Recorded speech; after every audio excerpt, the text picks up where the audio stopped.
Hello, my name is Llewellyn King. I am the host of CFS Alert, and I'm here today to discuss May 12th, the birth of Florence Nightingale, and the day taken for international recognition of myalgic encephalomyelitis. Around the world, people will be demonstrating, people will be writing letters, and then shortly afterwards, two organizations have combined to stage a massive lobbying effort, or by the standards of this disease, a massive lobbying effort in Washington. They are Solve MECF Initiative and ME Action. Please go to their website and get the details and take part. May 12th is very special. It is, of course, the birthday of Florence Nightingale, who is de facto the patron person for ME. It is also the day where globally ME Day is observed.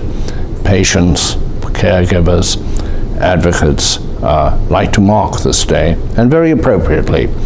Florence Nightingale is best known for the work that she did in the Crimean War, where she was characterized by the Times of London as the lady with the lamp.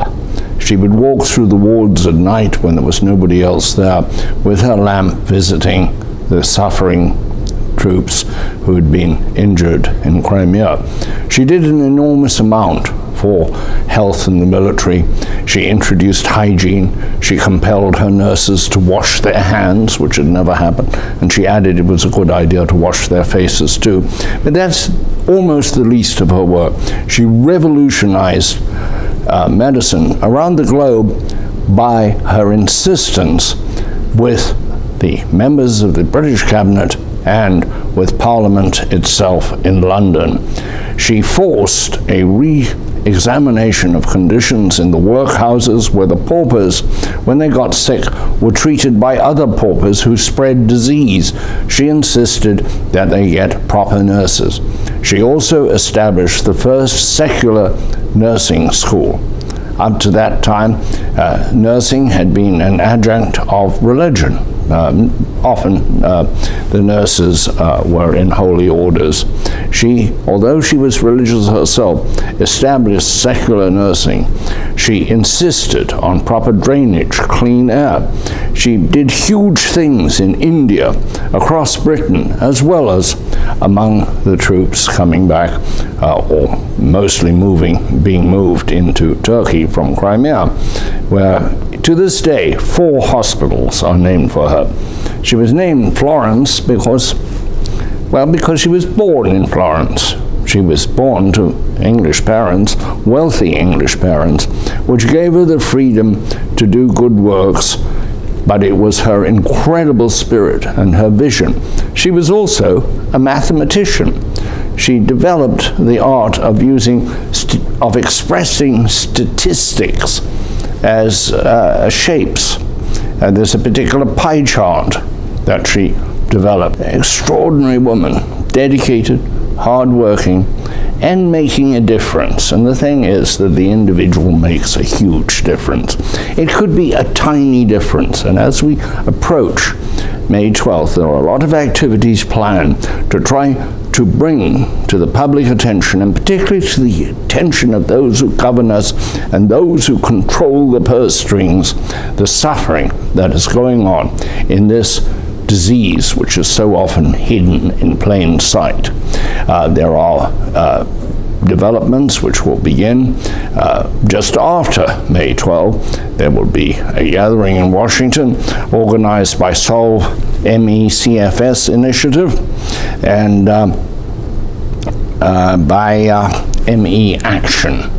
These two organizations are combining, and I believe it is from the 16th to the 18th of May, there will be an intensive effort to persuade Congress to fund research into ME.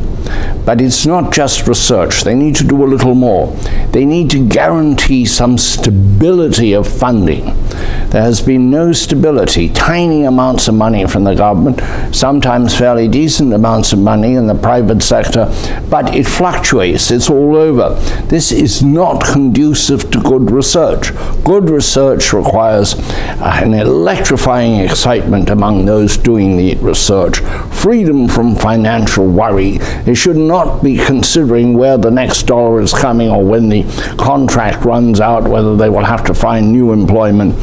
And there should be a serious effort to make sure that the best minds in bioresearch are brought to bear on this terrible disease, that it ceases to be an orphan, becomes something worth working on, so that researchers are happy to do it, so that young people coming out of the universities are impassioned to do it, want to do it, see it as a noble and exciting thing to apply themselves to biomedical research in the field of ME. And remember, research is never confined to what it set out to do. It has ancillary benefits. Things spin out. Research is a net good. Biomedical research will eventually lead to a cure for ME, but it will also probably lead to other cures for other things. It is just a net good, and yet the government has not seen this, and this is a critical time because there is a slash and burn attitude in this administration towards basic research, towards research of all kinds, and the National Institutes of Health is facing huge budget cuts. That paltry amount, $5 million a year for a long time, raised in the last year of the Obama administration to $15 million, faces the same sharp blades that are cutting into every other aspect of research. It is a critical time. Never is the individual more important. You don't have to go to Washington. It would be good if you did. But one letter, one phone call, one email makes the difference. I'm a big believer in the power of one.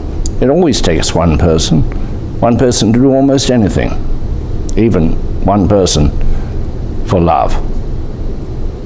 All the best. Cheers.